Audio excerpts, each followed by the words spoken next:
mga taga-isla. Ayan, fresh from the sea. So, kain na tayo, guys. Pang alas 12 ini, tapos almusal at pang alas 12 na ini. Si Mother tulog. Kumain na siya kanina.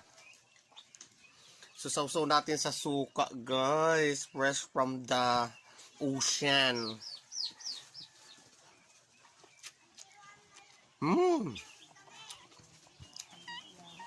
Kaunti tayo. Kasi, mother. Hindi, Mother. Pamay?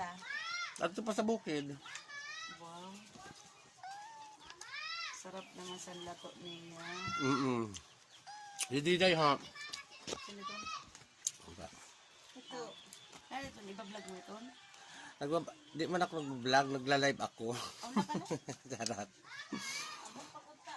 Kaon!